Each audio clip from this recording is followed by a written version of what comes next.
Well, good morning, and thank you very much for joining us. I am Yori Folari, and my guest this morning is Mr. Kazeem Afegbua, a member of the Communication or the Presidential Campaign Council and former Commissioner for Information in Edo State. Kazeem, a fine morning to you. Good morning. Thank you for the opportunity once again. Indeed. Well, always our pleasure.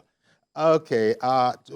Today we want to look at, shall we call it the contest.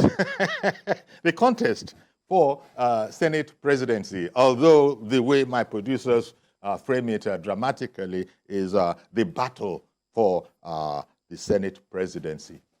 First of all, would you consider it a battle, first of all, by way of commentary, or a contest? Well, I don't think it's a battle. Democracy is a very lovely indulgence, very, very attractive. If only we follow the processes, if only we allow people to have their say and some others have their way. So they will call it a battle in the context of Nigeria because everything that is worth contesting for in Nigeria, people will always see it as a battle. Yeah. But it's actually a very lovely indulgence that has to do with lobbying. Lobbying. You have to lobby people. You have to woo people. Not necessarily go into a battlefront like they want to put it. Indeed. And, well, the news is that 7 senators-elect from 5 geopolitical zones are indeed vying for the exalted office of Chairman of the National Assembly, which is an alternative office by which the Senate President is called. Now, first of all, the contest is open, of course, only to members of the ruling APC, right? And first of all, how is it going to go? What I mean by that is that there are a number of standards. First of all, there's the matter of ranking. How many times you've been re-elected, that I think is top of the pecking order. Then there are also some other criteria. I think whether a person, first of all, served in the House of Representatives, that will also determine his place in the queue. And then, of course, there are the, Senatites. I'm trying to find something to rhyme with jambites. There's no such thing in the National Assembly, of course. A senator is a distinguished senator. So this is the pecking order. But and of course, the incumbent Senate president is also in the race. He would like for his colleagues to elect him. But it all depends on the party, isn't it? It depends on how this thing is zoned. How complex an operational matter do you think that is going to be, Kazeem? This whole matter about how the party zones, because there are going to be all sorts of calculations. Since I was saying that 7 senators elect from 5 geopolitical zones, I imagine that they're going to begin to look at how many votes came in from each zone that would then determine the pecking order for these contestants. How do you see it, Kazeem? Well, the 10th Assembly that we envisage is one that we robustly engage with the executive without being perceived as a rubber stamp assembly.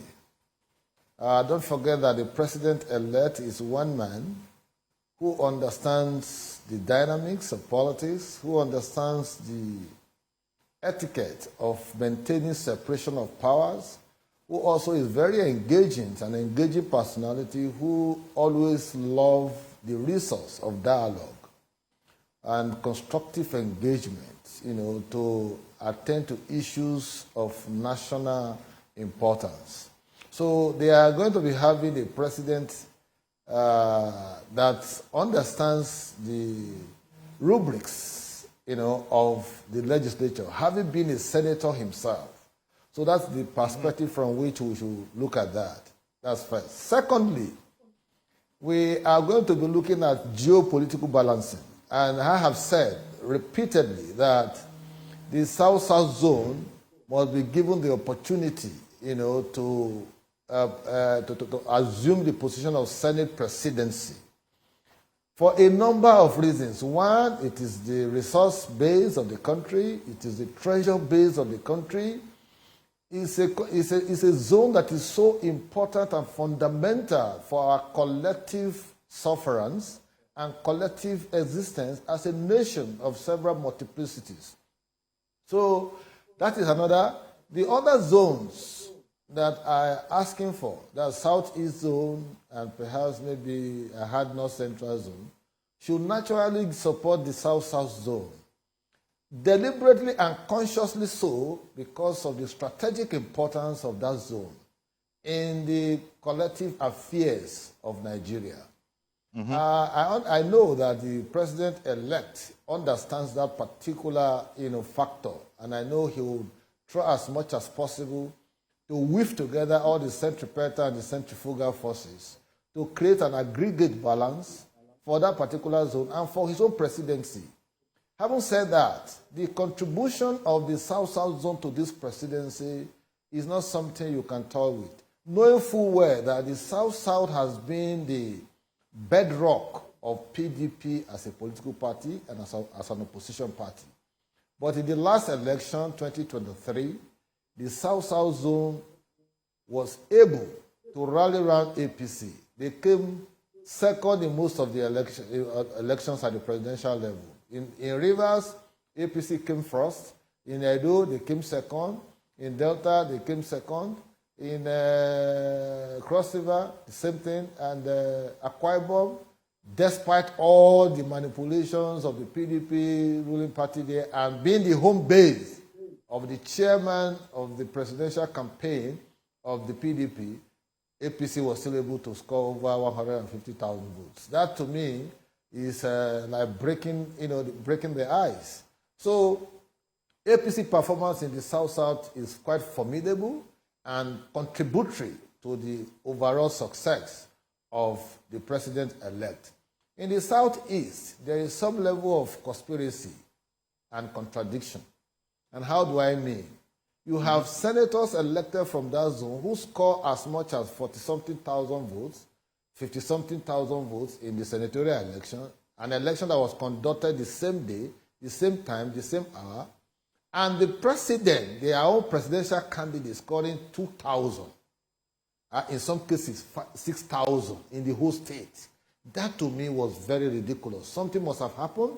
He said that there is some level of conspiratorial allegiance to some other candidate, protect me, I protect you kind of scenario. Or they deliberately worked against the president-elect to ensure that he couldn't score the same number of votes they scored in their own senatorial contest. So I do not see the Southeast coming to ask for Senate presidency, the number 3 position. Well, as you know, sorry, Kazeem, as you know, Orji Uzor Kalu, distinguished Senator Orji Uzor Kalu, who would be the southeastern candidate, has said, quite frankly, that he's seeking the office because Emilokan, it is his turn, as he put it. No. He doesn't. Orji Uzor Kalu doesn't believe in the philosophy of Emilokan. If he believed in the philosophy of Emilokan, he would have supported the creator of Emilokan philosophy, and that is the president-elect. So, Orji Uzor Kalu, to all intents and purposes, did not work for us. If Orji Uzor Kalu did work for the president-elect, he would not be scoring 40-something thousand in his senatorial election, and his own presidential candidate, the architect of Emilokan political philosophy, so to speak, was scoring 6,000 in the entire state. That was not only ridiculous, it shows that Orji Uzor Kalu and some other persons did actually work against the aspiration of the president-elect. So coming around, turning around and saying that he wants to become, he wants to be the Senate president is like taking the handshake beyond the elbow. There is nothing bad in aspiration, but it has to be some level of equity, fairness, and justice in championing a cause or trying to present yourself for a position, you have to ask yourself, what is my contribution to this whole process that threw up, first, the president-elect, because you are going to be working with the president in a very robust manner, in an engaging manner, in a collective manner that will help to drive the wheel of progress of the country. So, an Ojuzo Kalu who could give a president-elect 6,000 votes and he is scoring 40-something-thousand to elect himself as a senator, and do you see that as justiciable? Do you see that as fairness? I think it beggars the issue when I see people want to cash in on situations because they feel that, there's a lacuna. There's no lacuna in this case. Politics of inclusion is what I'm asking for in supporting a South-South presidency and Senate presidency. You have to balance the power algorithms. I keep saying this every time. And taking the decision to support the South-South will be a conscious and deliberate one to ensure that zone that is the treasure base of the country, that is the resource base of the country, is carried along, given a sense of belonging, so that in driving the national affairs, you have a Senate president who they can look up to pursue their aspiration nationwide.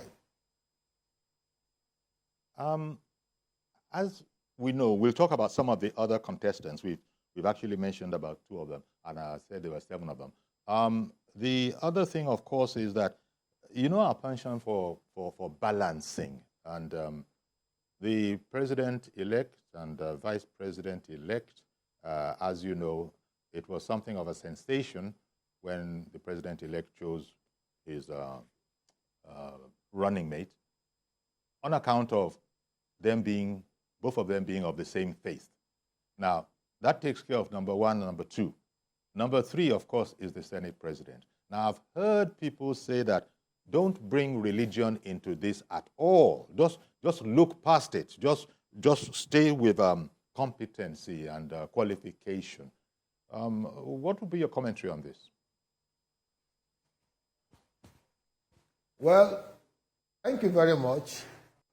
I think, speaking very seriously, the election of Asiwaju Bola Ahmed Tinubu as the president-elect, knowing full well that it was a same-faith ticket, has rested the issue of religion.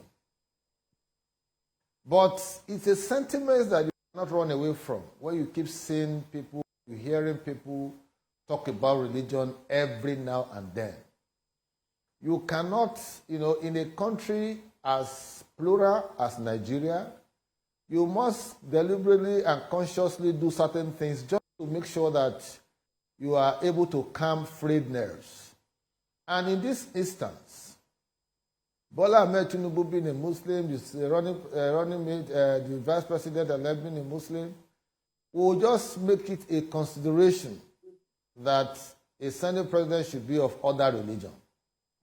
Don't forget that it is not an issue about Christian and Muslim in Nigeria alone. There are those who don't practice the foreign religions that we practice. There are people who are practicing traditional religion. There are people who are atheists and all that. They also deserve recognition. But essentially, if you take someone from South-South, you will have been balancing a geopolitical equation, not necessarily that of religion, but that of a geopolitics, knowing full well that this particular zone is of utmost importance for our collective substance, for our collective existence as a country.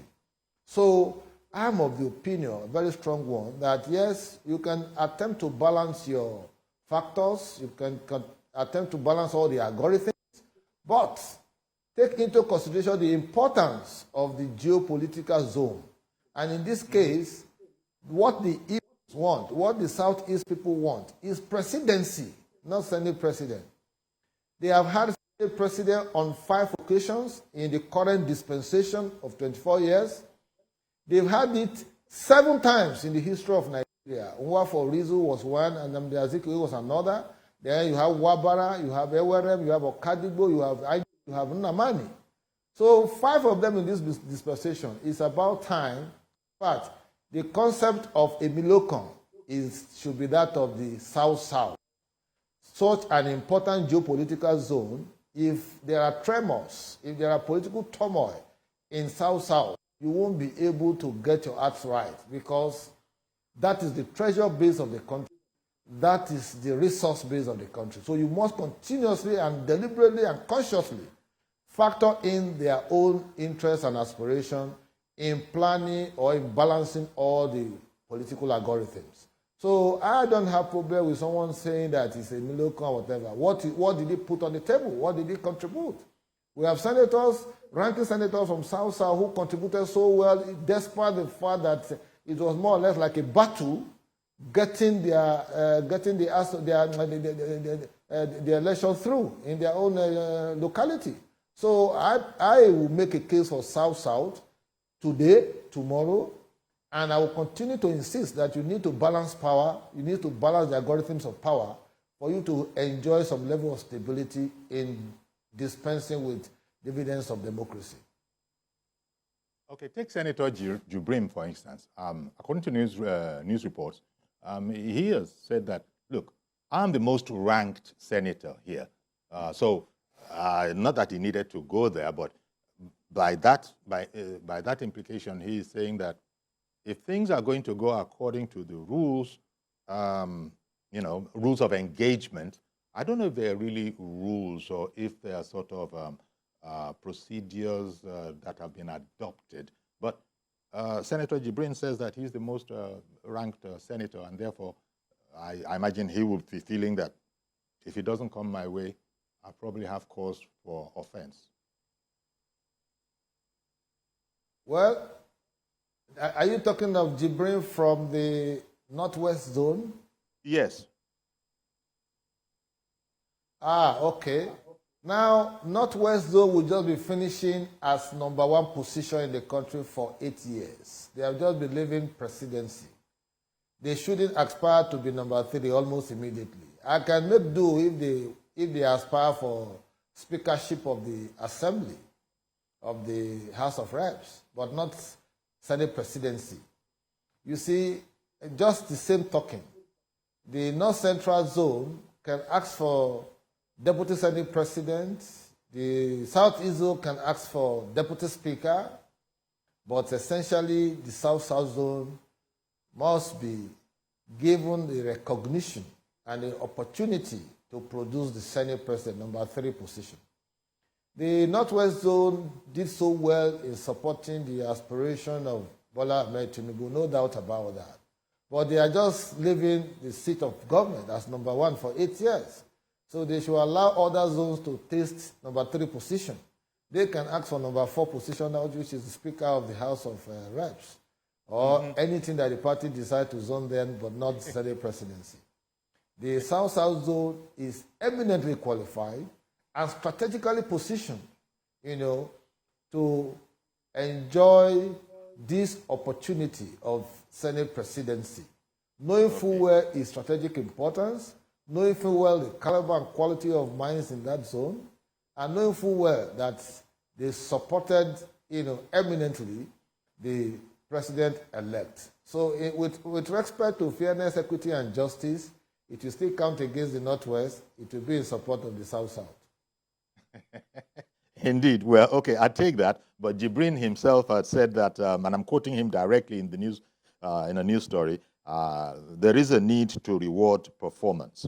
And the Northwest deserves to produce the Senate president because we gave the president-elect the highest number of votes. Okay, I'll come back to you for commentary there. Let me take Reverend Dominic, who has come on the line, and hear his commentary. Maybe you can respond to both at the same time. Good morning, Reverend Dominic. Good morning to Kazeem. Good morning. Kazeem is a brother and a friend I love so much. Okay. I don't know whether he can hear me. Can he hear me, Kazeem? Kazeem Afegbua can hear you. I can hear you. I've said this several times. Elections are over. And for the first time in the history of Nigeria, we have not run this kind of election before that divide Nigeria into pieces in religion, in tribes, in politics, even in the APC. We have not run this kind of election. And my joy, I've been saying to you, is that the person who won this election understand what means by diversity and teamwork. We shouldn't be talking about now what happened with Mr. President, this president. He went to Europe and told everybody that here to here That how could he, let me pause what I was saying. There are some people who gave him 95% vote, that he would treat them well. There are people who didn't, 5%. And that 5% refers to Southeast. And you know how this government has become and the imbalance in it. The country is supposed to know this. What will be in our head now is to put the job together and share the offices well. That every zone will be part of this government for healing, for peace. Number two, when our brothers in South South, which Kazeem is part of, always make some sentiment, they make like threats. Everybody in Nigeria has power to protest or not to protest. Nobody has all the power in the world. Nobody has the authority to say Nigeria will exist or not exist. That kind of comment doesn't work. This is South South, where all you come from. If you don't do this here, that is threat. We are Nigerians. We are people of this nation. What we're thinking is to heal this nation. If you share this government again and it becomes unbalanced, we are causing more trouble to this nation. Country should hear this. What we need now is a government of national unity. I don't know how people will do it. I know you will do it. But we should not talk about 5%. Let me tell you one thing. I was surprised that Ojikado won his election. He's supposed to know better than me. Ojikado winning his election at the state is a miracle. You know what it means. You know what I mean by that. So you can't blame Ojikado for APC not winning Abia. Even Ojikado has no say to it because of the atmosphere we saw ourselves. So Ojikado can say it's a miracle, even though I will not support it because of this. Ojikado still has a case to answer with the EFCC. Court has found him guilty. That is a criminal, sorry to say. But Speaker says he should go. The man that found him guilty is not supposed to find him guilty. He didn't say he didn't commit the offense. So Ojikado will not be best. If Southeast must seek for presidency or Senate, they must bring the best man, not Ojikado. But the story that the Southeast did not contribute to America's election should not come now. The only problem, Reverend, only problem, Reverend, is that did you just refer to a senator of the Federal Republic as a criminal? So, no, I'm on television. The court has found him guilty. I didn't find him guilty. I'm not using my words, sir. The person know what I'm saying. The court has found him guilty. He went to Supreme Court and said the man who found him guilty, not because he was not guilty. The court said that the man who judged him was elevated to appeal court. That if he got appeal court, he has no right to come and finish his case in the High Court. That was the issue. The court did not say he was not guilty. It's that the man who finds him guilty. I'm quoting the court. Okay, but, so I hear you, Reverend, but it's a bit problematic because he's in the Senate, not just in the Senate, he's also a chief whip, I believe.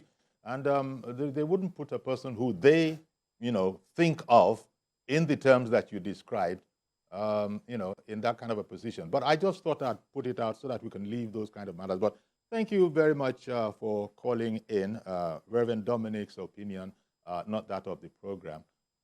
So, Kazeem, there you have it. And please let me quickly react. Let me quickly react to him. Sure.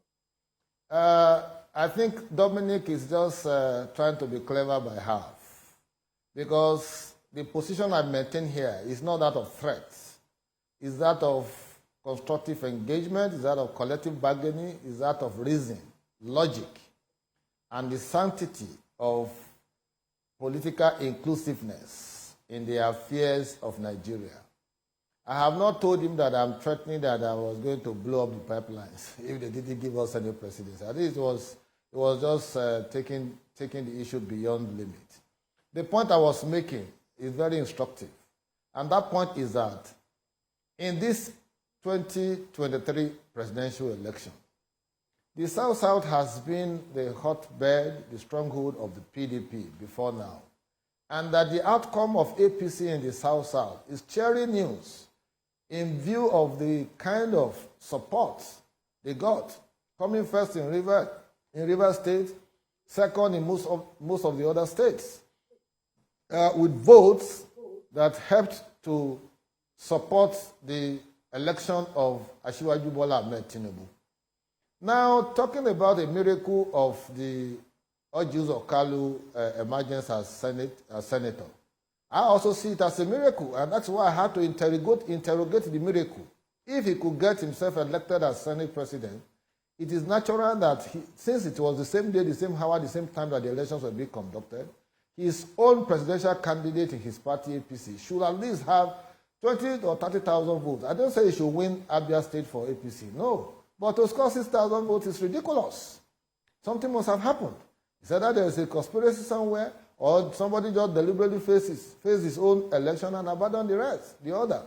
You see, because the Senate president is going to come from the APC party, APC will naturally look at those who put in efforts, who contributed immensely to ensure that they got victory at the center.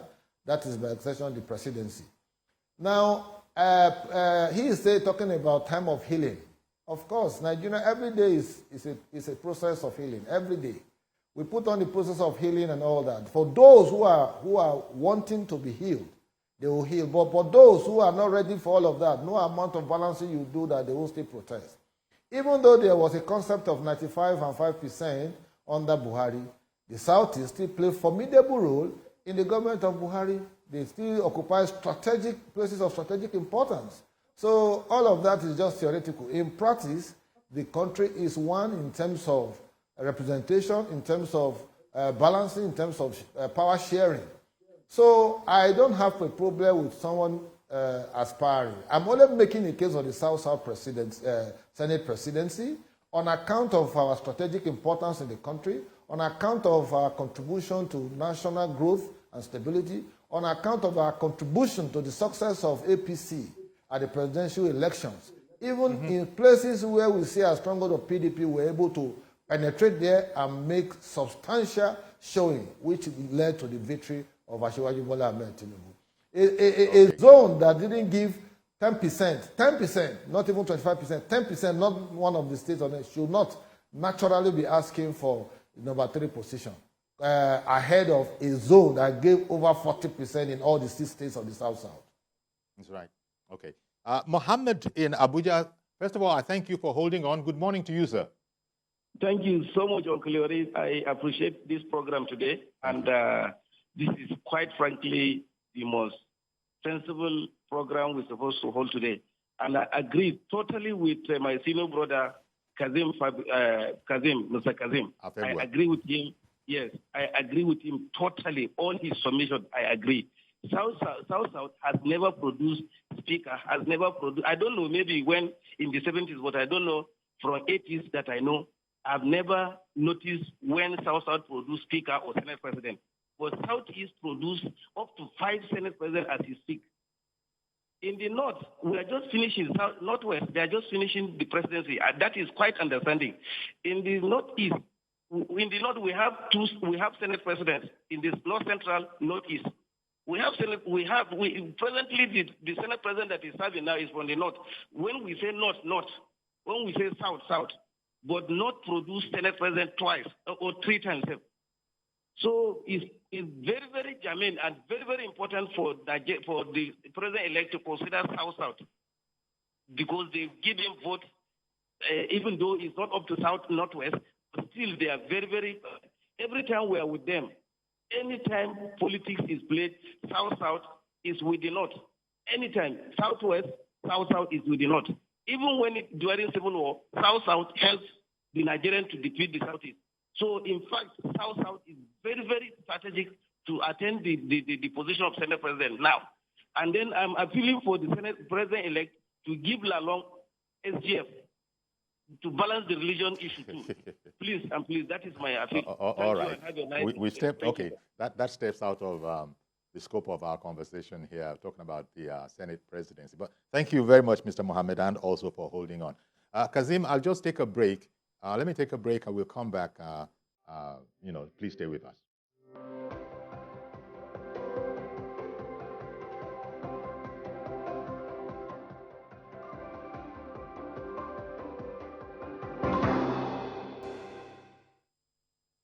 Okay, welcome back. And my guest is Kazeem Afegbua, former Commissioner for Information in Edo State, and also a member of the Presidential Campaign Council.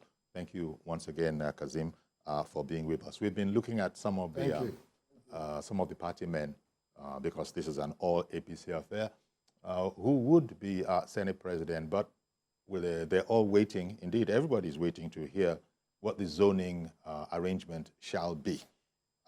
Right? Take a name like, just looking at Senator Ali Ndume, Borno South.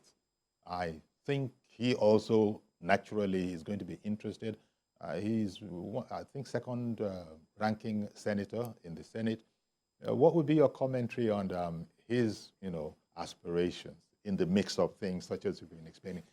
Understanding that you've said, and there are many people who also see it like that, that the South-South turn has probably come. But take Ali Ndume, Borno South. I don't think Ali Ndume has indicated interest. That would be unfair to do so, because the Senate President, the outgoing Senate President, Ahmed Lawan, is from Yobe State. Ali Ndume is from Borno. The Vice President-elect is from Borno. He's from... And so, so Ali Ndume cannot, be asking for Senate presidency. He's a man of justice. He's a man of fairness. I know that he will support our aspiration in the South-South. He's very blunt. He's one person who speaks truth to power. And I will be happy to have him support us in the South-South for us to produce a Senate president. Okay. Let me bring on Mr. Lukman calling in from Ghana. Good morning, Mr. Lukman. Good morning, Uncle Yori. Thank you for calling in. Good morning, Mr. Kazeem. A very sound analyst. I always enjoy your program anywhere you are on any station. Thank you for your wisdom. May God continues to bless you. Yes, you are very correct, 100%, that the South-South, they've done what most of us don't even expect that we can get from the South-South. They fought so hard for us as APC. And I think they deserve it. And I think I listened to Reverend Dominic. If you want to claim a position today, you should know how to play the games as well. If APC has lost the election with the way and manner they voted in Southeast, would they be requesting for Senate President today? The Yorubas, Southwest, they lost Lagos and Osun to against their own son, which is the president-elect. Not that they hate Ashwaju, but they are playing a balanced politics so that when PDP or APC comes to power, they will be able to have a say. And this should be the way we should be playing politics all over Nigeria. So there is no how people will be saying we should balance. If we want to balance the governance, we should balance the elections too. You cannot play a dirty game during the election and you'll be forcing people to balance. We are all Nigerians, and anyway it's going to. And secondly, Mr. Kazeem has said it all. The South-South has not been number 3 before, and this will be unfair to them with the job they have done. So we have to give it to them, and it's justified. So the party should look at the South-South, and if we can get somebody like Akpabio, a very strong man that really loves Nigeria, will be okay. Okay. Thank you.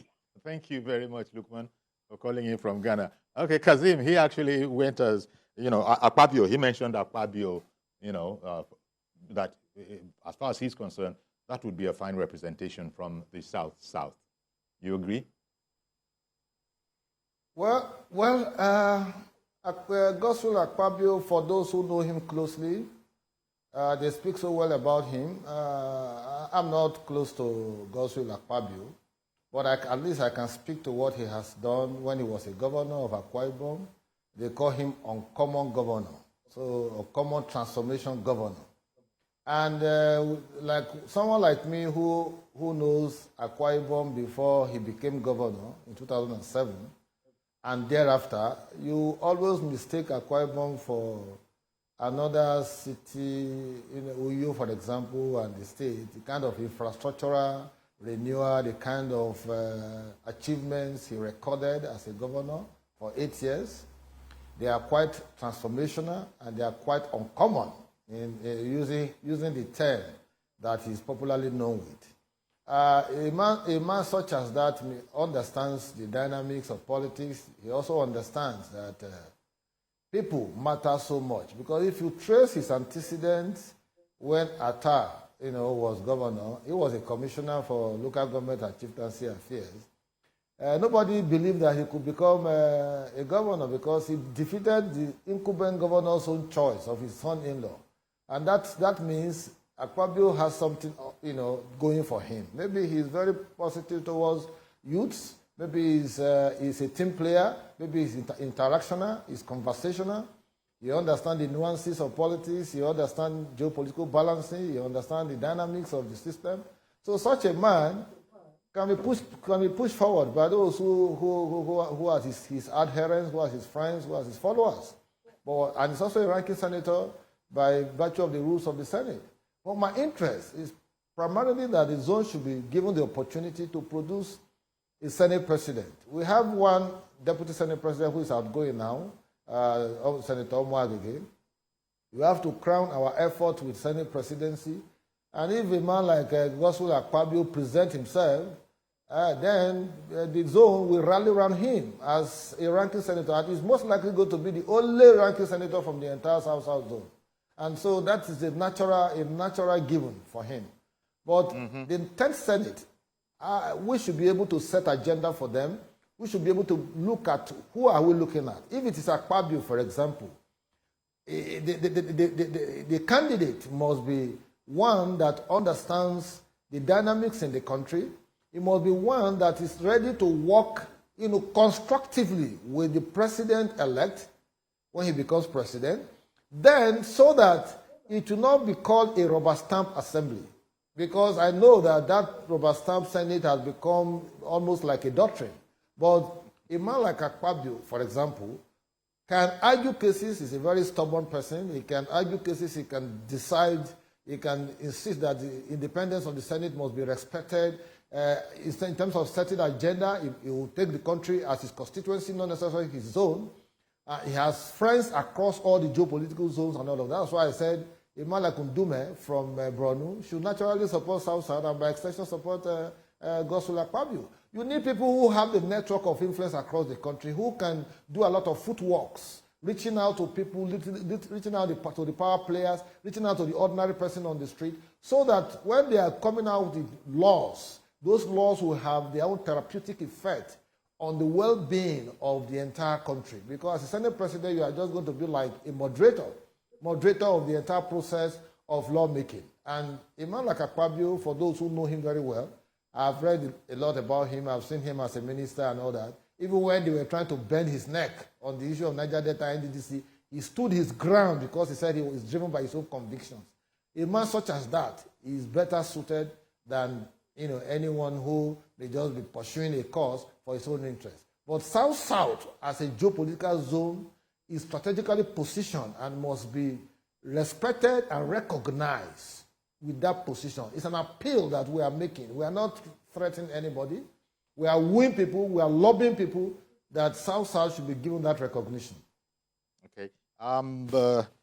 Emmanuel in Port Harcourt. Good morning to you, sir. Yes, good morning. Please go ahead. Yes, my name is Samuel, not Emmanuel. Oh, I beg your pardon. Samuel. Okay. Please go ahead, Samuel. I have listened keenly to your guest. He's quite eloquent, and I will speak in support for the Senate presidency coming from the South-South. South-South, we've contributed immensely to the development of Nigeria. Regards to oil and gas, we've contributed very, very well. And in addition to that, we've not really had that opportunity to be the Senate president. So why not give to zone it to the South, South-South particularly?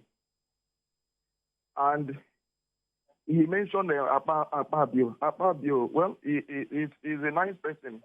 He has done excellently well as governor, and I believe that if he is elected as Senate president, he will do better. He will contribute immensely to the development of Nigeria. So I'll be in support.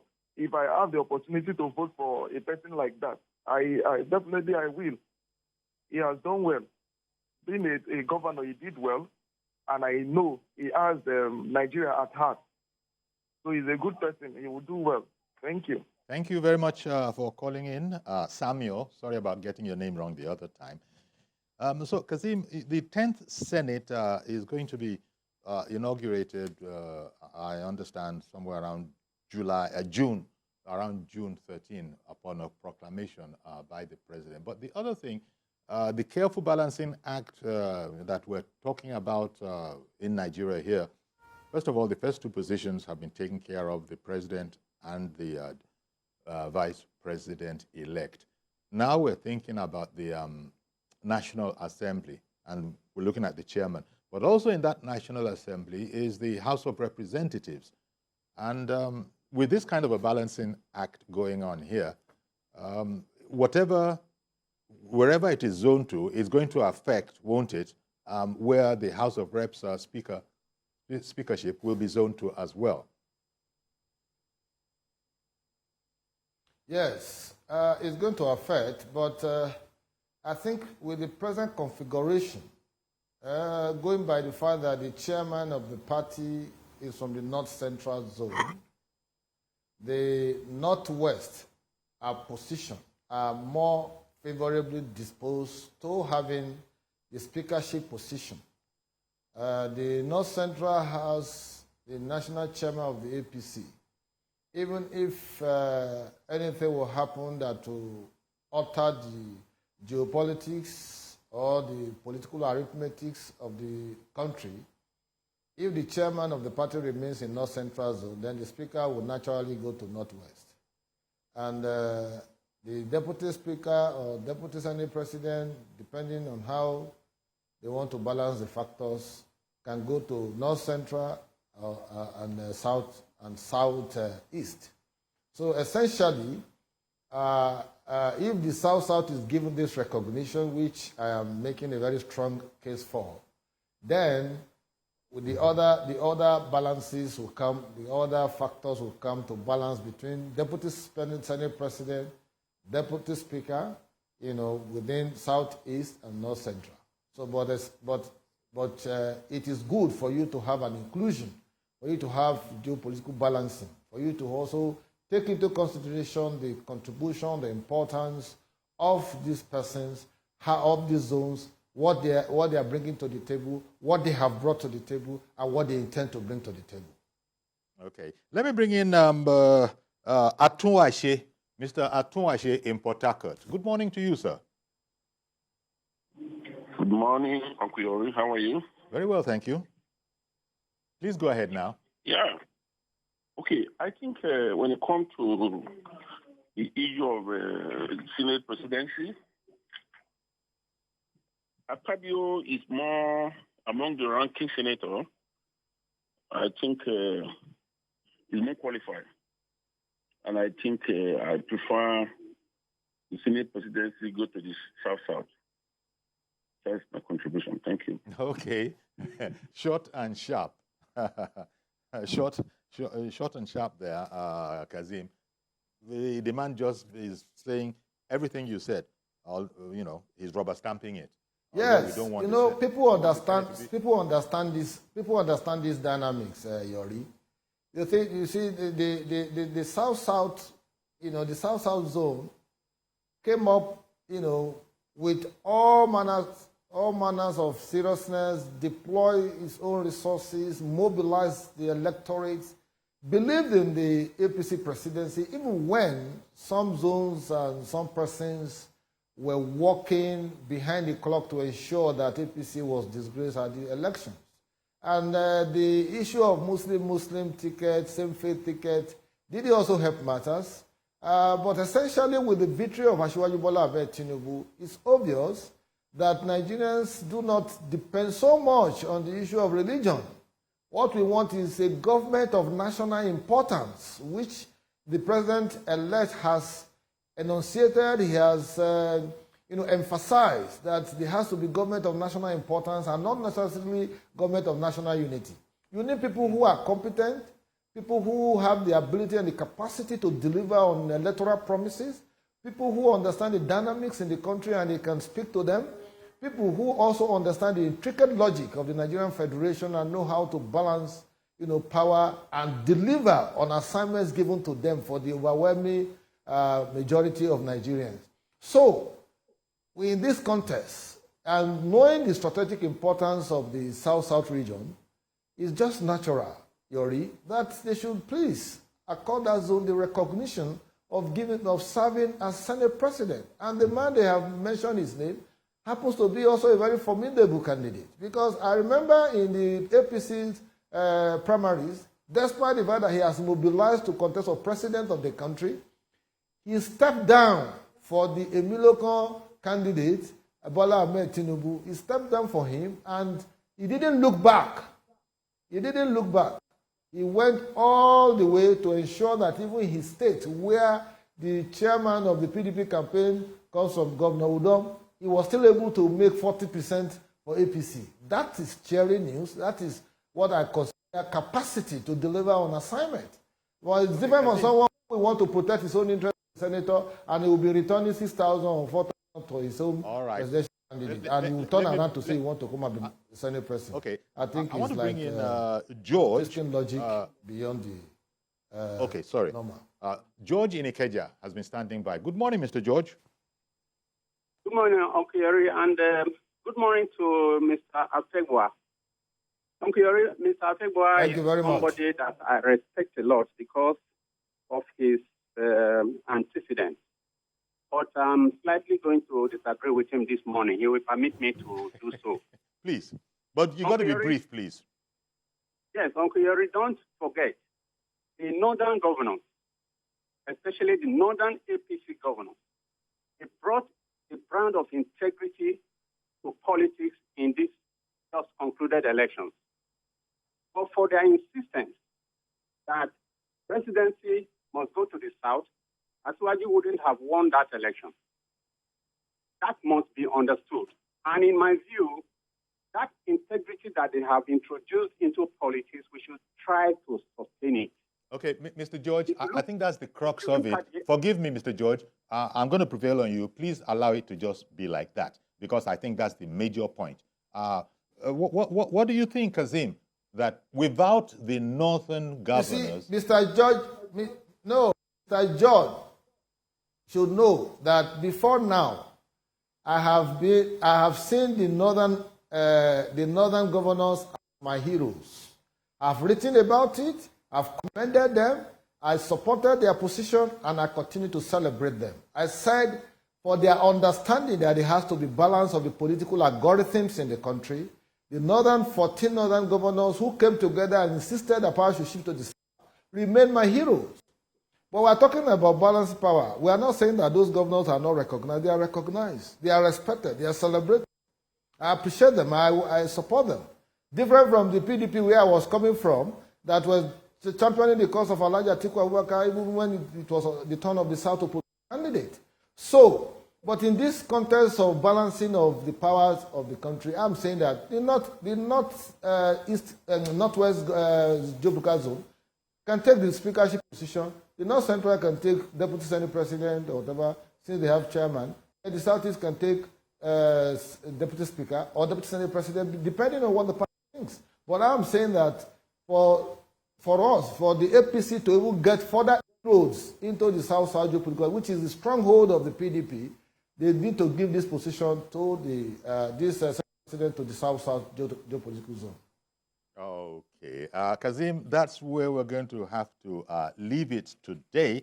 I'm sure there's a lot more, and we could, go on this, analyzing it for the next couple of hours. But I want to thank you for your analysis and your informed opinions this morning that will help us probably understand what the stakes are and what the issues really are in filling the all-important position of the number 3 man, the Senate President of the Federal Republic. Thank you very much once again, Kazeem Afegbua, former Commissioner for Information in Edo State and member of the APC Presidential Campaign Council. Okay then. So that's our program today. Please join us tomorrow for a fresh edition. I am Yori Folare. Bye-bye for now.